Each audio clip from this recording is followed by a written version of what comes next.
ಈಗ SIT ಅಖಾಡಕ್ಕಿಳಿದಿದೆ. ಎಲ್ಲ ಕಡೆಯೂ ಕೂಡ ಸ್ಥಳ ಮಹಜರನ್ನ ಮಾಡುವಂತ ಕೆಲಸಕ್ಕೆ ಮುಂದಾಗ್ತಾ ಇದ್ದಾರೆ. ಸೊ ಪ್ರಜ್ವಲ್ ರೇವಣ್ಣ ವಿರುದ್ಧ ಲೈಂಗಿಕ ದೌರ್ಜನ್ಯ ಪ್ರಕರಣ ಏನಿದೆ, ಸೊ ಈ ಪ್ರಕರಣದಲ್ಲಿ ಈಗ ಹೊಳೆನರಸೀಪುರ ರೇವಣ್ಣ ನಿವಾಸಕ್ಕೆ SIT ಟೀಮ್ ಹೋಗಿ ತಲುಪಿದೆ. ಸ್ಥಳ ಮಹಜರನ್ನ ಮಾಡಬೇಕಾಗಿದೆ. ಸಂತ್ರಸ್ತೆಯ ಸಮ್ಮುಖದಲ್ಲೇನೆ SIT ಅಧಿಕಾರಿಗಳು ಸ್ಥಳ ಮಹಜರನ್ನ ಮಾಡ್ತಾರೆ. ಬಿಗಿ ಭದ್ರತೆಯಲ್ಲಿ ಸ್ಥಳ ಮಹಜರನ್ನ SIT ಟೀಮ್ ನಡೆಸ್ತಾ ಇದೆ. ಈಗ ಸದ್ಯ ನಿವಾಸದಲ್ಲೇನೆ ಈಗ ರೇವಣ್ಣ ಅವರ ಪತ್ನಿ ಭವಾನಿ ಅವರು ಕೂಡ ಅಲ್ಲೇ ಇದ್ದಾರೆ. ಸೊ ರೇವಣ್ಣ ಮತ್ತು ಪ್ರಜ್ವಲ್ ರೇವಣ್ಣ ವಿರುದ್ಧ ಲೈಂಗಿಕ ದೌರ್ಜನ್ಯ ಕೇಸ್ ಏನಿದೆ, ಈ ಕೇಸ್ನಲ್ಲಿ ಈಗ ಹೊಳೆನರಸೀಪುರಕ್ಕೆ SIT ಟೀಮ್ ಹೋಗಿದೆ. ಸ್ಥಳ ಮಹಜರು ಈಗ ಸ್ಥಳ ಮಹಜರಲ್ಲಿ ಏನು ಸಿಗುತ್ತೋ ಗೊತ್ತಿಲ್ಲ. ಆದರೆ ಅದು ತನಿಖಾಧಿಕಾರಿಗಳು ಸ್ಥಳ ಮಹಜರನ್ನ ಮಾಡಲೇಬೇಕಾಗುತ್ತೆ. ಕಾರಣ ಒಂದು ಕ್ರೈಮ್ ನಡೆದಿದೆ ಅಂದಾಗ ಕ್ರೈಮ್ ಸೀನ್ ಯಾವುದು ಅನ್ನುವಂಥದ್ದು ಅತಿ ಮುಖ್ಯವಾಗುತ್ತೆ. ಸೊ ಹಾಗಾಗಿ ಅಲ್ಲಿ ಏನಾದರೂ ಸಿಗುತ್ತೆ ಅನ್ನುವಂಥದ್ದು ಈಗ ಎಷ್ಟು ದಿನಗಳಾಗೋಗಿದೆ, ಎಷ್ಟು ವರ್ಷಗಳಾಗೋಗಿದೆ ಅನ್ನೋದ್ರ ಮೇಲೆ ಹೋಗುತ್ತೆ. ಸೊ ಅಲ್ಲಿ ಏನು ಹುಡುಕ್ತಾರೆ ಅನ್ನುವಂಥದ್ದನ್ನು ಭಾಳ ಜನಕ್ಕಿರುತ್ತೆ ಸ್ಥಳ ಮಹಜರಿನಲ್ಲಿ. ಹಲವು ಕಡೆಗಳಲ್ಲಿ ಈ ಪ್ರಶ್ನೆಗಳನ್ನು ಕೇಳ್ತಾರೆ, ಯಾಕೆ ಸ್ಥಳ ಮಹಜರನ್ನು ಮಾಡ್ತಾರೆ ಅಂತ. ಕ್ರೈಮ್ ಸೀನ್ ಅಂದರೆ ಅಪರಾಧ ನಡೆದಂಥ ಜಾಗ ಯಾವುದು ಅನ್ನುವಂಥದ್ದು ಅತಿ ಮುಖ್ಯವಾಗಿರುತ್ತೆ. ಅಪರಾಧ ನಡೆದಿರುವಂಥ ಜಾಗನೇ ಇಲ್ದಾದೆ ಅಪರಾಧ ನಡೆದಿದೆ ಅಂದರೆ ಹೇಗೆ? ಸೊ ಹಾಗಾಗಿ ಅದನ್ನು ಅವ್ರನ್ನ ಕರ್ಕೊಂಡು ಹೋಗ್ತಾರೆ. ಅವ್ರನ್ನ ಕರ್ಕೊಂಡು ಹೋಗಿ ವಿಟ್ನೆಸ್ನ ಕರ್ಕೊಂಡು ಹೋಗ್ತಾರೆ, ಯಾರೋ ಅದರಲ್ಲಿ ಇರ್ತಾರೆ, ಅವ್ರನ್ನ ಕರ್ಕೊಂಡು ಹೋಗಿ ತೋರಿಸ್ತಾರೆ ಇದೇ ಜಾಗನ ಹೌದು ಅಲ್ವೋ ಅಂತ ಹೇಳಿ ಎಲ್ಲ ಕೇಳಿಕೊಂಡು ಅಲ್ಲೊಂದಿಷ್ಟು ಏನಾದರೂ ಹುಡುಕಾಟವನ್ನು ನಡೆಸ್ತಾರೆ, ಏನಾದರೂ ಸಿಗುತ್ತಾ ಏನಿಲ್ಲ ಅಂತ ಹೇಳಿ. ಸೊ ಇಂತಹ ಪ್ರಕರಣಗಳಲ್ಲಿ ರೇಪ್ ಕೇಸು, ಲೈಂಗಿಕ ದೌರ್ಜನ್ಯದ ಪ್ರಕರಣಗಳಲ್ಲಿ ಸಾಮಾನ್ಯವಾಗಿ ಸಿಗುವಂಥದ್ದು ಬೆಡ್ ಮೇಲಿರುವಂಥ ಸ್ಪರ್ಮ್ ಏನಾದರೂ ಬಿದ್ದಿದೆಯಾ, ಅದು ಇನ್ನೂ ಇದೆಯಾ, ಅದನ್ನು ತೆಗೆದುಕೊಳ್ತಾರೆ, FSLಗೆ ಕಳುಹಿಸಿಕೊಡ್ತಾರೆ. ಅವೆಲ್ಲವೂ ಕೂಡ ನಡೆಯುತ್ತೆ. ಆಮೇಲೆ ಇನ್ನೂ ಹೋಗೋದಾದರೆ ಹೇರನ್ನು ಚೆಕ್ ಮಾಡ್ತಾರೆ. ಸೊ ಆ ಹೇರ್ಗಳು ಯಾರದ್ದು ಏನು ಅಂತಲೂ ಕೂಡ ಚೆಕ್ ಮಾಡ್ತಾರೆ. ಅಲ್ಲಿರುವಂಥ ಎಲಿಗೇಷನ್ ಮಾಡಿದಂಥವ್ರದ್ದು ಏನಾದರೂ ಇದೆಯಾ. ಈ ಕ್ರೈಮ್ನಲ್ಲಿ ಲೈಂಗಿಕ ದೌರ್ಜನ್ಯ ಮತ್ತು ರೇಪ್ ಕೇಸ್ಗಳಲ್ಲಿ ನಡೆಯುವಂಥದ್ದು ಮುಖ್ಯವಾಗಿ ತನಿಖೆಗಳಲ್ಲಿ ಇದೆ. ಒಂದು ಸ್ಪರ್ಮ್ ಬೆಡ್ ಮೇಲೆ ಏನಾದರೂ ಬಿದ್ದಿದೆಯಾ ಅನ್ನುವಂಥದ್ದು, ಇನ್ನೊಂದು ಕಡೆಗೆ ಹೇರ್ ಕಲೆಕ್ಷನನ್ನು ಮಾಡ್ಕೊಳ್ತಾರೆ. ಅದನ್ನು ಹೊರತುಪಡಿಸಿದ್ರೆ ಇನ್ನೇನಾದರೂ ಟ್ಯಾಬ್ಲೆಟ್ಸ್ ಇಟ್ಟಿದ್ದಾರಾ, ಅಲ್ಲೇನಾದರೂ ಬೇರೆ ರೀತಿಯಲ್ಲಿ ಇದೆಯಾ, ಹಲವು ಕಡೆಗಳಲ್ಲಿ ಮತ್ತು ಬರೆಸೋ ರೀತಿಯಲ್ಲಿರುತ್ತೆ, ಇಂಥವೆಲ್ಲ ಇರುತ್ತಲ್ಲ, ಅಂಥದ್ದೇನಾದರೂ ರೂಮಲ್ಲಿ ಇದೆಯಾ, ಕ್ಯಾಮ್ರಾಗಳೇನಾದರೂ ಇದೆಯಾ, ಆ ಮನೆ ಕ್ಯಾಮ್ರಾಗಳು ಎಲ್ಲೆಲ್ಲಿದ್ದಾವೆ, ಇವುಗಳನ್ನೆಲ್ಲ ಚೆಕ್ ಮಾಡ್ತಾರೆ. ಅದು FSL ಈಗ ಇನ್ವೆಸ್ಟಿಗೇಷನ್ ಟೀಮ್ ಮಾಡುವಂಥದ್ದು ಅತ್ಯಂತ ಮುಖ್ಯವಾಗಿ ಕೆಲಸ ಅದು. ಸೊ ಅವುಗಳನ್ನು ಮಾಡ್ತಾರೆ. ಒಂದು ಎಷ್ಟು ದಿನಗಳವರೆಗೂ ಕೂಡ ರೆಕಾರ್ಡಿಂಗ್ ಕೆಪಾಸಿಟಿಯನ್ನು ಅದು ಇಟ್ಕೊಂಡಿದೆ.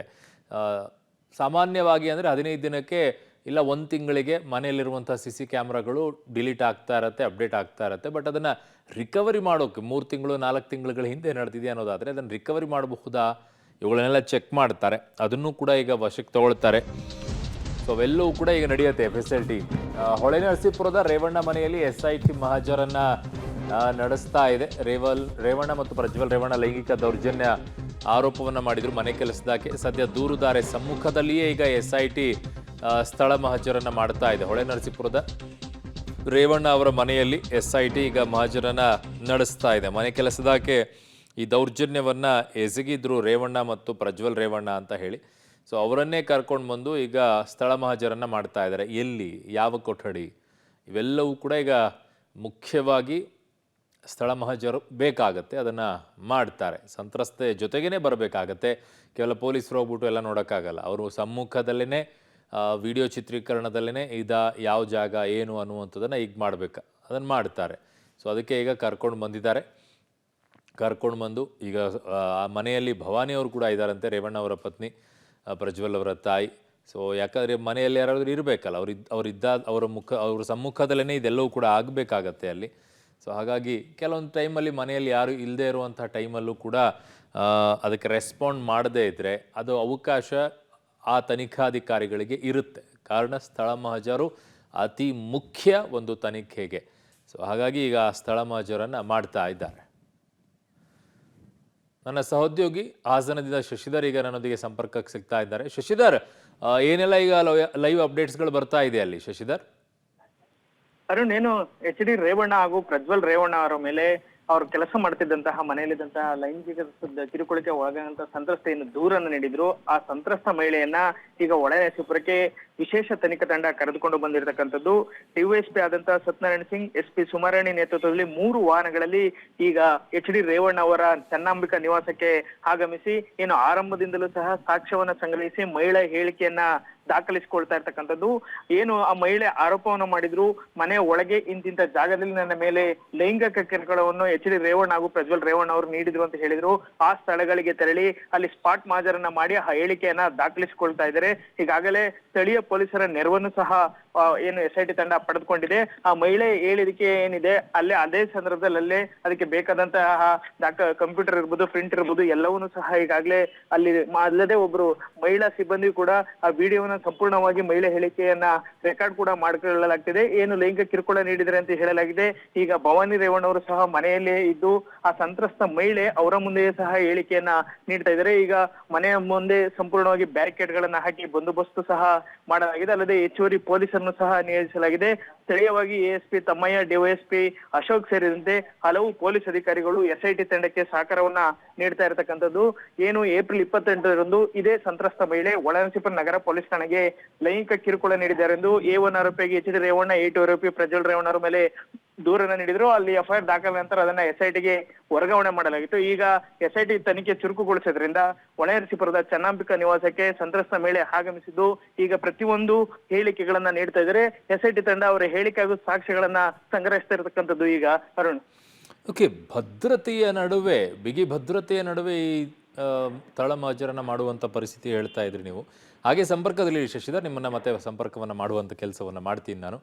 ಸದ್ಯ ಈಗ ರೇವಣ್ಣ ಮತ್ತು ಪ್ರಜ್ವಲ್ ರೇವಣ್ಣ ಅವರ ವಿಚಾರದಲ್ಲಿರುವಂಥ ಪ್ರಕರಣ ಏನಿದೆ ಅದಕ್ಕೆ ಈಗ ತನಿಖೆಗಳು ನಡೀತಾ ಇದೆ. ಅಪ್ಪ ಮಗ ಇಬ್ಬರ ವಿರುದ್ಧ ಕೂಡ SIT ಮಾಜರನ್ನು ನಡೆಸ್ತಾ ಇದೆ. ಇಬ್ಬರ ಮೇಲೆಯೂ ಕೂಡ ಈ ದೂರು ದಾಖಲಾಗಿರೋದು. ಮನೆ ಕೆಲಸದಾಕೆ ಕೊಟ್ಟ ದೂರಿನ ಅನ್ವಯ SIT ತನಿಖೆಯನ್ನು ಮಾಡ್ತಾ ಇರೋದು. ರೇವಣ್ಣ, ಪ್ರಜ್ವಲ್ ಮತ್ತು ಈಗ ಲೈಂಗಿಕ ದೌರ್ಜನ್ಯ ಪ್ರಕರಣದಲ್ಲಿ 2015ರಲ್ಲಿ ಕೆಲಸ ಬಿಟ್ಟು ಮನೆ ಕೆಲಸದಾಕೆ ಹೋಗಿದ್ದು. ಭವಾನಿ ರೇವಣ್ಣ ಮನೆಯಲ್ಲಿ ಇಲ್ಲದ ವೇಳೆ ಲೈಂಗಿಕ ದೌರ್ಜನ್ಯ ಆಗಿದೆ ಅನ್ನುವಂಥ ಆರೋಪವನ್ನು ಮಾಡಿದ್ದು. ಅಪ್ಪ ಮಗ ಇಬ್ಬರ ವಿರುದ್ಧವೂ ಕೂಡ ಏನು ದಾಖಲಾಗಿದೆ ಕೇಸು, ಅದರಲ್ಲಿ ಈಗ SIT ತನಿಖೆಯನ್ನು ಮಾಡ್ತಾ ಇದೆ. ಮನೆ ಕೆಲಸದಾಕೆ ಕೊಟ್ಟಂಥ ದೂರಿನ ಅನ್ವಯ ಈ ತನಿಖೆಯನ್ನು ಮಾಡಲಾಗ್ತಾ ಇದೆ. 2015ರಲ್ಲೇ ಕೆಲಸ ಬಿಟ್ಟು ಹೋಗಿದ್ರಂತೆ. ಅದಾದ ನಂತರ ಈಗ ಎಲಿಗೇಷನನ್ನು ಮಾಡ್ತಾ ಇದ್ದಾರೆ. ಸೊ ಈಗ ರೇವಣ್ಣ ಮತ್ತು ಪ್ರಜ್ವಲ್ ಅವರ ವಿರುದ್ಧ ಲೈಂಗಿಕ ದೌರ್ಜನ್ಯ ಆರೋಪ ಮಾಡಿದಂಥ ಅವರ ಮನೆ ಕೆಲಸದಾಕೆ ಈಗ ದೂರನ್ನು ಏನು ಕೊಟ್ಟಿದ್ದಾರೆ, ಅದರ ಆಧಾರದ ಮೇಲೆ ಈಗ SIT ಅವರು ಬಂದು ಅಲ್ಲಿ ತನಿಖೆಯನ್ನು ಮಾಡ್ತಾ ಇದ್ದಾರೆ, ಸ್ಥಳ ಮಾಜರನ್ನು ಮಾಡ್ತಾ ಇದ್ದಾರೆ. ತನ್ನ ಸಹೋದ್ಯೋಗಿ ಶಶಿಧರ್ ಸಂಪರ್ಕದಲ್ಲಿದ್ದಾರೆ. ಶಶಿಧರ್, ಈಗ ಬಿಗಿ ಭದ್ರತೆಯ ನಡುವೆ ಸ್ಥಳ ಮಹಜರು ಅನ್ನುವಂಥದ್ದನ್ನು ಹೇಳ್ತಾ ಇದ್ರಿ. ಅಷ್ಟೊಂದು ಬಿಗಿ ಭದ್ರತೆಯನ್ನು ಕೊಡುವಂಥದ್ದು ಏನಿದೆ ಈ ವಿಚಾರದಲ್ಲಿ? ಅರುಣ್, ಏನು ಹೊಳೆನರಸೀಪುರ ವಿಧಾನಸಭಾ ಕ್ಷೇತ್ರ ಇದೆ, ಇದು ಮಾಜಿ ಪ್ರಧಾನಿ HD ದೇವೇಗೌಡರು ಇಲ್ಲೇ ಲೋಕಸಭಾ ಕ್ಷೇತ್ರಕ್ಕೆ ಸ್ಪರ್ಧೆಯನ್ನು ಮಾಡಿದ್ರು. ಅಲ್ಲದೆ ಮಾಜಿ ಸಚಿವ HD ರೇವಣ್ಣ ಅವರು 6 ಬಾರಿ ಸತತವಾಗಿ ಹೊಳೆನರಸೀಪುರ ವಿಧಾನಸಭಾ ಕ್ಷೇತ್ರದಿಂದ ಅವರು ಶಾಸಕರಾಗಿ ಆಯ್ಕೆ ಇದ್ರೆ ಯಾರು ಕೂಡ ಇಂಥದೊಂದು ಪ್ರಕರಣ ಅವರ ಮೇಲೆ ಬರ್ತದೆ ಅಂತ ಊಹೆ ಹಾಗೂ ನಿರೀಕ್ಷೆಯನ್ನು ಮಾಡಿರಲಿಲ್ಲ. ತಮ್ಮ ನೆಚ್ಚಿನ ನಾಯಕ ಇಂಥ ಸಂಕಷ್ಟ ಪರಿಸ್ಥಿತಿಗೆ ಸಿಲುಕಿದ್ದಾರೆ ಎಂದು ಕೆಲವು ಅಭಿಮಾನಿಗಳು ಈಗಾಗಲೇ ಚನ್ನಾಂಬಿಕಾ ನಿವಾಸದ ಎದುರು ಏನಿರ್ತಿದ್ರೆ ಒಂದು ವೇಳೆ ಯಾವ್ದಾದ್ರು ಅಹಿತಕರ ಘಟನೆ ನಡೀಬಹುದು, ಏನು ನುಗ್ಗಲು ಉಂಟಾಗಬಹುದು ಅಂತ ಹೇಳಿ ಈಗಾಗಲೇ ಪೊಲೀಸರು ಮುನ್ನೆಚ್ಚರಿಕೆ ಕ್ರಮವಾಗಿ ಚನ್ನಾಂಬಿಕಾ ನಿವಾಸ ಏನಿದೆ ಅದ್ರ ಸುತ್ತ ಬ್ಯಾರಿಕೇಡ್ ಗಳನ್ನ ಹಾಕಿ ಬಂದೋಬಸ್ತ್ ಮಾಡಿರ್ತಕ್ಕಂಥದ್ದು. ಯಾಕಂದ್ರೆ ಈಗಿನೂ ಅಷ್ಟೇ ಹಾಸನ ಲೋಕಸಭಾ ಕ್ಷೇತ್ರದ ಚುನಾವಣೆ ಮುಗಿದಿದೆ. ಆ ಕಾಂಗ್ರೆಸ್ ಹಾಗೂ NDA ಅಭ್ಯರ್ಥಿ ನಡುವೆ ನೇರ ಹಣಾಹಣಿ ಇತ್ತು. ಹಾಗಾಗಿ ಯಾವ್ದಾದ್ರು ಘಟನೆಗಳು ಸಂಭವಿಸುವಂತ ಒಂದು ಮುನ್ನೆಚ್ಚರಿಕೆ ಕ್ರಮವಾಗಿ ಈಗ ಪೊಲೀಸ್ ಬಂದೋಬಸ್ತನ್ನ ಮಾಡಲಾಗಿತ್ತು. ಮೊದಲಿಗೆ ಆರಂಭದಿಂದಲೂ ಸಹ ಮಹಿಳೆಯನ್ನ ಹೇಳಿಕೆಯನ್ನ ದಾಖಲಿಸಿಕೊಂಡು ಪೊಲೀಸರು ಈಗ ಮನೆ ಒಳಗಡೆ ಪ್ರವೇಶವನ್ನ ಮಾಡಿರ್ತಕ್ಕಂಥದ್ದು. ಮನೆಯಲ್ಲಿ ಸ್ಥಳ ಮಹಜರು ಮಾಡ್ಬೇಕಾದ್ರೆ ಮನೆ ಯಾರೊಬ್ರು ಮಾಲೀಕರು ಇರ್ಬೇಕು. ಹಾಗಾಗಿ ಭವಾನಿ ರೇವಣ್ಣವರು ಖುದ್ದು ಮನೆ ಒಳಗಿದ್ದಾರೆ. ಅವರ ಎದುರೇ ಸಂತ್ರಸ್ತೆ ಏನು ಆರೋಪವನ್ನ ಮಾಡಿದ್ರು ಆ ಎಲ್ಲಾ ಹೇಳಿಕೆ ಹಾಗೂ ಸ್ಥಳ ಮಹಜರಿಗೆ ಬೇಕಾದಂತಹ ಎಲ್ಲ ಸಾಕ್ಷ್ಯಗಳನ್ನ ಸಂಗ್ರಹಣೆ ಮಾಡ್ತಾ ಇರ್ತಕ್ಕಂಥ SIT ತಂಡದ ಮುಂದೆ ಈಗ ಹೇಳ್ತಾ ಇರ್ತಕ್ಕಂಥ ಅಲ್ಲೇ ಸಹ ಹೇಳಿಕೆನ ದಾಖಲು ಸಹ ಮಾಡಿಕೊಳ್ಳಲಾಗಿರ್ತಕ್ಕಂಥ. ಇದಾದ ಬಳಿಕ ಮತ್ತೊಂದು ನಿವಾಸ ಬೆಂಗಳೂರಿನ ಬಸವನಗುಡಿಯಲ್ಲೂ ಸಹ ನನ್ನ ಮೇಲೆ ಲೈಂಗಿಕ ದೌರ್ಜನ್ಯ ನಡೆದಿದ್ದಂತ ಆ ಮಹಿಳೆ ಹೇಳಿರ್ತಕ್ಕಂಥದ್ದು. ಅಲ್ಲಿಗೂ ಸಹ SIT ತಂಡ ಆ ಮಹಿಳೆಯನ್ನ ಈಗ ಕರೆದುಕೊಂಡು ಹೋಗುವಂತದ್ದು. ಅರುಣ್, ಓಕೆ, ಹಾಗೆ ಸಂಪರ್ಕದಲ್ಲಿ ಶಶಿಧರ್. ರೇವಣ್ಣ ಹಾಗೂ ಪ್ರಜ್ವಲ್ ವಿರುದ್ಧ ಲೈಂಗಿಕ ದೌರ್ಜನ್ಯ ಆರೋಪ ಮಾಡಿದಂಥ ಕೆಲಸದಾಕೆಯನ್ನು ಕರೆದುಕೊಂಡು ಬಂದು ಸ್ಥಳ ಮಹಜರನ್ನು ಈಗ SIT ಅವರು ಮಾಡ್ತಾ ಇದ್ದಾರೆ. ಬೆಳಗ್ಗೆ 9 ಗಂಟೆ 9:30 ಸುಮಾರಿಗೇ ಪೊಲೀಸರು ಅಲ್ಲಿ ಹೋದರು. ಆವಾಗಲೇ ಅದರ ಮಾಹಿತಿ ಇತ್ತು ಇವತ್ತು ಸ್ಥಳ ಮಹಜರನ್ನು ಮಾಡ್ತಾರೆ ಅನ್ನೋದು. ಸೊ ಹಾಗಾಗಿ ಅದಕ್ಕೆ ಏನೇನು ಬೇಕೋ ಎಲ್ಲ ಭದ್ರತೆಯನ್ನು ಅಲ್ಲಿ ನೀಡಲಾಯಿತು. ಸೊ ಇದರ ನಡುವೆ ಈಗ ಭವಾನಿ ಅವರೇ ಒಳಗಡೆಗಿದ್ದಾರೆ. ಸೊ ಅವರು ಇಲ್ಲದೇ ಇರುವಂಥ ಸಂದರ್ಭದಲ್ಲಿ ಈ ರೀತಿಯಾಗಿ ಲೈಂಗಿಕ ದೌರ್ಜನ್ಯ ನಡೆದಿದೆ ಅನ್ನುವಂಥ ಆರೋಪವನ್ನು ಕೆಲಸದಾಕೆ ಮಾಡಿದ್ದಿದ್ದು. ಈಗ ಯಾವ ಜಾಗ ಏನು ಅನ್ನುವಂಥದ್ದನ್ನು ನೋಡ್ತಾರೆ ಒಂದು ಹೊಳೆನರಸೀಪುರದಲ್ಲಿ, ಇನ್ನೊಂದು ಕಡೆಗೆ ಬೆಂಗಳೂರಿನಲ್ಲೂ ಕೂಡ ಅವರು ಹೇಳ್ತಾ ಇದ್ದಾರೆ. ಸೊ ಹಾಗಾಗಿ ಬೆಂಗಳೂರಿನಲ್ಲೂ ಕೂಡ ಸ್ಥಳ ಮಹಜರನ್ನು ಇವತ್ತೇ ಮಾಡುವಂತಹ ಸಾಧ್ಯತೆ ಇದೆ. 3 ವಾಹನಗಳಲ್ಲಿ SIT ಅಧಿಕಾರಿಗಳಿಗಾಗಲೇ ಬಂದು ಸ್ಥಳ ಮಹಜರನ್ನು ಮಾಡ್ತಾರೆ. ಸ್ಥಳ ಮಹಜರನ್ನು ಮಾಡುವಂಥ ಅಗತ್ಯತೆ ಅತ್ಯಂತ ಮುಖ್ಯವಾಗಿರುತ್ತೆ. ಲೈಂಗಿಕ ದೌರ್ಜನ್ಯ ಮತ್ತು ರೇಪ್ ಕೇಸ್ಗಳಲ್ಲಿ ಅತಿ ಮುಖ್ಯವಾಗಿರುತ್ತೆ. ಹಾಗಾಗಿ ಅಲ್ಲಿ ಏನಾದರೂ ಸಿಗುತ್ತಾ ಅಂತಂದರೆ ಕ್ಲೂಗಳು ಗೊತ್ತಿಲ್ಲ, ಎಷ್ಟು ದಿನಗಳ ಹಿಂದೆ ಆಗಿದೆ ಏನು ಅಂತ ಹೇಳಿ. ಅದರ ಜೊತೆಗೆ ಅಲ್ಲಿ ಬೆಡ್ಗಳ ಮೇಲೆ ಹಾಕಿರುವಂಥ ಬೆಡ್ಶೀಟ್ ಏನಿರುತ್ತೆ ಅದನ್ನು ತೆಗೆದುಕೊಂಡು ಹೋಗ್ತಾರೆ. ಆಮೇಲೆ ಅಲ್ಲಿ ಸಿಗುವಂತಹ ಹೇರ್ ಸ್ಯಾಂಪಲ್ಸ್ ಏನಿರುತ್ತೆ ಅದನ್ನು ಕೂಡ ತೆಗೆದುಕೊಳ್ಳುವಂಥ ಕೆಲಸವನ್ನು ಮಾಡ್ತಾರೆ. ಸೊ ಈಗ ಅದಕ್ಕೆ ತಕ್ಕಂತೆ ಈಗ FSL ಟೀಮ್ ಕೂಡ ಅಲ್ಲಿಗೆ ಬರಬೇಕಾಗತ್ತೆ. FSL ಟೀಮ್ನವರು ಕೂಡ ಇರ್ತಾರೆ ಜೊತೆಗೆ. ಅವರೆಲ್ಲ ಕಲೆಕ್ಷನನ್ನು ಮಾಡ್ಕೊಳ್ತಾರೆ. ಏನೆಲ್ಲ ಬೇಕೋ ಅದನ್ನೆಲ್ಲ ಮಾಡ್ತಾರೆ. ಮಾಹಿತಿಯನ್ನು ಪಡ್ಕೊಂಡು ಜೊತೆಗೆ ಎವಿಡೆನ್ಸ್ಗಳನ್ನು ಕಲೆ ಹಾಕುವಂಥ ಕೆಲಸಕ್ಕೂ ಕೂಡ ಮುಂದಾಗ್ತಾರೆ. ಹೊಳೆನರಸೀಪುರದ ರೇವಣ್ಣ ನಿವಾಸದಲ್ಲಿ SIT ಮಹಜರನ್ನು ಈಗ ಮಾಡ್ತಾ ಇದೆ. ಸ್ಥಳ ಮಹಜರು ಬಳಿಕ ಸಂತ್ರಸ್ತೆಯಿಂದ ಹೇಳಿಕೆ ದಾಖಲನ್ನು ಮಾಡಿಕೊಳ್ತಾ ಇದ್ದಾರೆ. ಸ್ಥಳ ಮಹಜರು ವೇಳೆ ರೇವಣ್ಣ ಪರ ವಕೀಲರು ಹಾಜರಿದ್ದಾರೆ. ಮಹಜರು ಪ್ರಕ್ರಿಯೆಯ ವಿಡಿಯೋ ಚಿತ್ರೀಕರಣವನ್ನು SIT ಅವರು ಮಾಡಿಕೊಳ್ತಾ ಇದ್ದಾರೆ. ಹೊಳೆನರಸೀಪುರದ ರೇವಣ್ಣ ನಿವಾಸದಲ್ಲಿ SIT ಸ್ಥಳ ಮಹಜರನ್ನು ಮಾಡ್ತಾ ಇದೆ. ಅಲ್ಲಿ ಒಂದು ದೂರನ್ನು ಕೊಟ್ಟಿದ್ದಾಗ ಹೇಗಿತ್ತು ಅನ್ನುವಂಥದ್ದು ಒಂದು ಹೇಳಿಕೆ, ಆಮೇಲೆ ಸ್ಥಳ ಮಹಜರನ್ನು ಮಾಡುವಂಥ ಸಂದರ್ಭದಲ್ಲಿ ಎಲ್ಲೆಲ್ಲಿ ಏನು ಅನ್ನುವಂಥದ್ದನ್ನು ಅವ್ರು ಹೇಳ್ತಾ ಹೋಗ್ತಾರೆ. ಅದಕ್ಕೆ ತಕ್ಕಂಗೆ ವಿಡಿಯೋ ಚಿತ್ರೀಕರಣವನ್ನು ಕೂಡ ಮಾಡ್ಕೊಳ್ತಾರೆ, ಹೇಳಿಕೆಯನ್ನು ಪಡೆದುಕೊಳ್ತಾರೆ, ಅದರದ್ದು ವಿಡಿಯೋವನ್ನು ಕೂಡ ಅಲ್ಲಿ ಮಾಡ್ಕೊಳ್ತಾರೆ. ಇದು ಯಾರ ಮೇಲೆ ಆರೋಪ ಇರುತ್ತೆ ಅವರ ವಕೀಲರು ಕೂಡ ಸ್ಥಳದಲ್ಲಿ ಇರ್ತಾರೆ. ಸೊ ಅವರ ಸಮ್ಮುಖದಲ್ಲಿನೇ ಸ್ಥಳ ಮಹಜರು ಇಲ್ಲಿ ನಡೀತಾ ಇದೆ. ಬಿಗಿ ಭದ್ರತೆಯಲ್ಲಿನೇ ಸ್ಥಳ ಮಹಜರನ್ನು SIT ಟೀಮ್ ನಡೆಸ್ತಾ ಇದೆ. ಬಿಗಿ ಭದ್ರತೆ ಅಂತಂದರೆ ಈಗ ನನ್ನ ಸಹೋದ್ಯೋಗಿ ಈಗ ಶಶಿಧರ್ ನನ್ನ ಸಂಪರ್ಕಕ್ಕೆ ಸಿಗ್ತಾ ಇದ್ದಾರೆ. ಶಶಿಧರ್, ಈಗ ಒಂದು ಕಡೆಗೆ ಬೆಂಗಳೂರಿನಲ್ಲೂ ಕೂಡ ಇವತ್ತೇ ಸ್ಥಳ ಮಹಜರು ಆಗುತ್ತಾ ಹೇಗೆ ಅಂತ?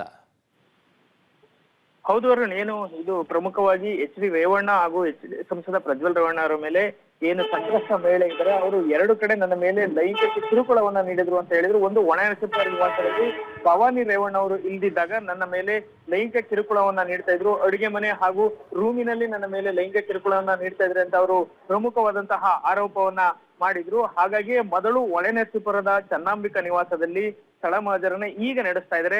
ಇದಾದ ಬಳಿಕ ಇದೇ SIT ತಂಡ ಬೆಂಗಳೂರಿಗೆ ಬಸವನಗುಡಿಲಿರ್ತಕ್ಕಂತಹ HD ರೇವಣ್ಣರ ಮತ್ತೊಂದು ನಿವಾಸಕ್ಕೆ ಸಂತ್ರಸ್ತ ಮಹಿಳೆಯನ್ನ ಕರೆದುಕೊಂಡು ಹೋಗ್ತಾರೆ. ಅಲ್ಲಿ ಆ ಮಹಿಳೆ ಏನು ದೂರಿನಲ್ಲಿ ದಾಖಲಿಸಿದ್ರು ಆ ಹೇಳಿಕೆಯನ್ನ ಅವರು ಸಂಗ್ರಹವನ್ನ ಮಾಡ್ತಾರೆ. ಅಲ್ಲಿ ಯಾವ್ದಾದ್ರು ಸಾಕ್ಷಿಗಳಿದ್ರೆ ಅವನ್ನು ಸಹ ಸಂಗ್ರಹ ಮಾಡ್ತಾರೆ. ಆ ಮಹಿಳೆ ಸಂತ್ರಸ್ತ ಮಹಿಳೆ ಏನು ಹೇಳಿಕೆಯನ್ನು ನೀಡ್ತಿದೆ ಅದೆಲ್ಲವೂ ಸಹ ಕ್ಯಾಮೆರಾದಲ್ಲಿ ರೆಕಾರ್ಡ್ ಅನ್ನು ಸಹ ಮಾಡಿಕೊಳ್ಳಲಾಗ್ತಿದೆ. ಒಟ್ಟಿನಲ್ಲಿ ಈ ಲೈಂಗಿಕ ಕಿರುಕುಳ ಪ್ರಕರಣ ಏನಿದೆ ಇದರ ತನಿಖೆಯನ್ನ SIT ಈಗ ಚುರುಕುಗೊಳಿಸಿ ಸ್ಥಳ ಮಹಜರನ್ನ ಮಾಡ್ತಾ ಇರ್ತಕ್ಕಂಥದ್ದು ಅರುಣ್.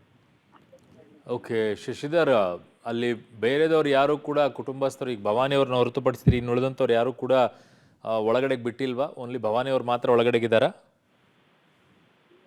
ಹೌದು ಅರುಣ್, ಏನು ರೇವಣ್ಣ ಪರ ವಕೀಲರು ನಿವಾಸದ ಎದುರುಗಡೆ ಇದ್ರೆ, ಏನು ಪ್ರಸಾದ ತಂದಂತಹ ಅರ್ಚಕರು ನಿವಾಸದ ಹೊರಗೆ ಇದ್ದಾರೆ. ಅದನ್ನ ಹೊರತುಪಡಿಸಿದ್ರೆ ಸ್ಥಳೀಯವಾಗಿ ಪೊಲೀಸ್ ಅಧಿಕಾರಿಗಳಂತ ASP ತಮ್ಮಯ್ಯ, DOSP ಅಶೋಕ್, ಇನ್ಸ್ಪೆಕ್ಟರ್ ಸುರೇಶ್ ಕುಮಾರ್, ಸಬ್ ಇನ್ಸ್ಪೆಕ್ಟರ್ಗಳಾದಂತಹ ಅಜಯ್ ಕುಮಾರ್, ಸಲ್ಮಾನ್ ಖಾನ್ ಸೇರಿದಂತೆ ಪೊಲೀಸ್ ಸಿಬ್ಬಂದಿಗಳು ಅಲ್ಲಿರ್ತಾರೆ. ಅಲ್ಲದಲ್ಲದೆ 3 ವಾಹನಗಳಲ್ಲಿ ಏನು ಬಂದಿದ್ದಾರೆ ಅಧಿಕಾರಿಗಳು SIT ತಂಡದ, ಆ ಅಧಿಕಾರಿಗಳು ಆ ಮಹಿಳೆಯನ್ನ ಸ್ಥಳ ಮಹಜರು ಮಾಡ್ಬೇಕಾದ್ರೆ ಅದನ್ನ ಸಾಕ್ಷ್ಯ ಸಂಗ್ರಹವನ್ನ ಮಾಡ್ತಾ ಇರ್ತಕ್ಕಂಥ. ಉಳಿದಂತೆ ಆ ನಿವಾಸದಲ್ಲಿ ಭವಾನಿ ರೇವಣ್ಣ ಹೊರತುಪಡಿಸಿದ್ರೆ ಆ ಮನೆ ಕೆಲಸದವರು ಈಗ ಏನು ಹೊಸದಾಗಿದ್ದಾರೆ ಅವ್ರು ಮಾತ್ರ ಇದ್ದಾರೆ. ಹಾಗಾಗಿ ಈ ನಿವಾಸದ ಎದುರು ಈಗಾಗಲೇ ಜನ ಜಮಾಯಿಸ್ತಾ ಇದ್ದಾರೆ. ಯಾವುದೇ ಅಹಿತಕರ ಘಟನೆ ನಡೆಸಂತೆ ಈಗ ಬಂದೋಬಸ್ತನ್ನ ಮಾಡಿ ಸ್ಥಳ ಮಹಜರನ್ನ ಮಾಡ್ತಾ ಇರ್ತಕ್ಕಂಥದ್ದು ಅರುಣ್. ಓಕೆ, ಹಾಗೆ ಸಂಪರ್ಕದಲ್ಲಿ ಶಶಿಧರ್, ಮತ್ತಷ್ಟು ಮಾಹಿತಿಯನ್ನು ಪಡ್ಕೊಳ್ತೀನಿ.